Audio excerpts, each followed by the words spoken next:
काल म्हणजे मध्यरात्री 12:30च्या दरम्यान देहली पुलाजवळ दारवा ते आर्नी रोडच्या दरम्यान एक एर्टिगा वाहन पुराच्या पाण्यात वाहून गेल्याची माहिती मिळाल्याने आपली टीम इथे पोहोचलेली होती।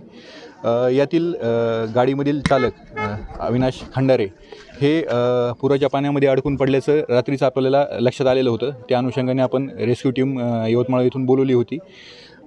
पहाटे 3:30 पावणे 4च्या दरम्यान त्यांना सुखरूपपणे पाण्यातून बाहेर काढण्यात आलं आणि हॉस्पिटलाइज केलेलं होतं। मात्र त्यांचे कुटुंबीय, त्यांची पत्नी आणि त्यांच्या 2 मुली ह्या रात्री काही आपल्याला सापडलेल्या नव्हत्या। आज सकाळपासून पुन्हा त्यांची शोध मोहीम सुरू होती। तर आत्ता त्यांच्या 2 मयत मुलींचे प्रेत आपल्याला सापडले आहेत, गाडी आपल्याला सापडली आहे, त्यांच्या पत्नीचं जे आहे काढण्याचं काम चालू आहे।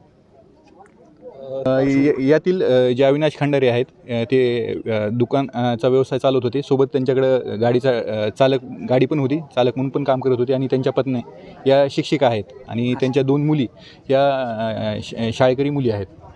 सर, ते झाडावर अडकलं तर कसं एकंदरीत लक्षात आलं? त्यांनी जेव्हा ह्या इन्सिडेंट झालेला होता, वाहन वाहून जात असतानाच गावातील त्यांच्या नातेवाईकांना फोन केलेला होता। त्यांच्या फोनवरून त्यांनी आपल्या पोलीस अधिकारी अंमलदारांशी संपर्क केला नातेवाईकांनी आणि हे त्या झाडावर होते रोडवरून। तर त्यांचा जो आवाज होता त्यावरून आपल्याला लक्षात आलं की हे पुराच्या पाण्यामध्ये अडकलेले आहेत।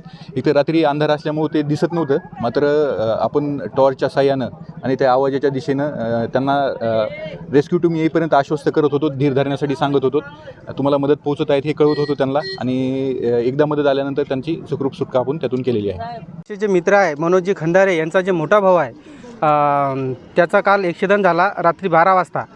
कारण त्या ॲक्सिडेंट जे झाला त्याच्या मागचं मूळ कारण जे आहे, कारण हे जे अर्धवट जे ते शासन त्याच्यावर दखल नाही घेत आहे किंवा ते रोड व्यवस्थित नाही बांधत आहे, मुळं ते त्याचा ॲक्सिडेंट झालेला आहे। इथं हाच ॲक्सिडेंट नाही होता, याच्या पहिले बरेच काही ॲक्सिडेंट झालेला आहे।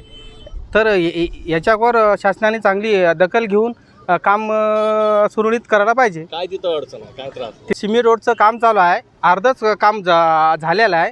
कारण तिकडं पूल असल्यामुळं पुलाच्या 100 मीटरपर्यंत काम झालेलं आहे आणि पूल तिकडं जसा आहे तसाच आहे। कारण त्या पुलापाशी नाही का गड्डे आहे, जर गाडी स्पीडमध्ये जर आली तर त्या गड्ड्यात ते गाडी म्हणजे आदळून असून ते त्याचा ॲक्सिडेंट होत आहे।